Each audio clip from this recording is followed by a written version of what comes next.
The Shadow Throne. Into the Underworld.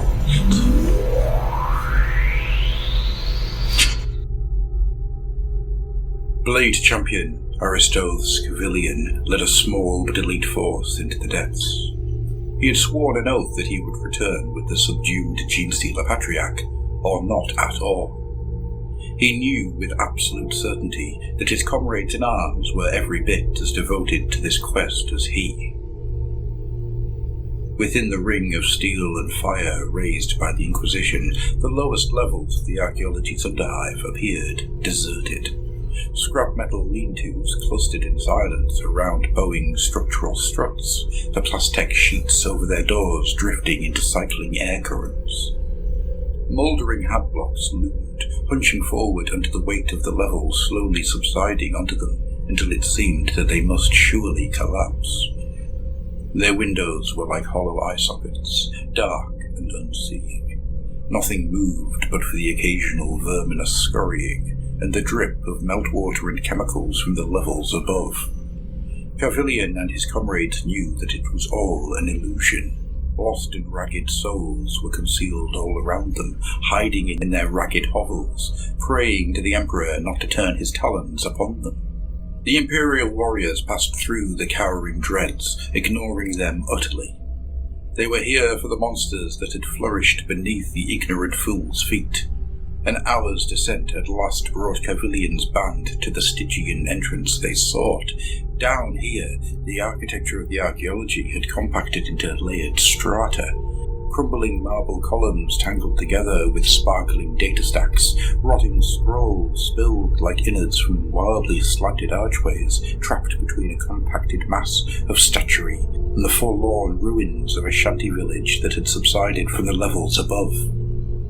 Bones moulded amidst the crushed detritus, sunk water drizzled and steamed, while the runoff of human effluent and body fat formed quivering stalactites that reached almost from ceiling to floor. Picking their way between it all, the talons of the Emperor halted before a cavernous archway beyond, which a deeper darkness lurched. Ancient metal signs dangled, rusted and illegible above the entrance. The remains of something that could have been turnstiles jutted on its threshold like the stumps of long-felled trees. Cavilian raised his blade to point at more recent additions to the ancient structure, coiling worm-like sigils etched into the ferrocrete with acid and coloured with garish spray paints. Heat scarring from las guns and the telltale craters of Enforcer man-stopper rounds. The Blade Champion did not need to speak. Instead, he merely swept his gaze across the warriors who followed him, meeting the eyes of each in turn. Octavarius Balorian's Laris custodians stood ready in their hulking armour, Vexillor Tassimon Avarnius at their head. Juagoras and his small band of custodian guards looked eager to be about the hunt, their guardian spears glinting in the stuttering half-light of ancient lumin.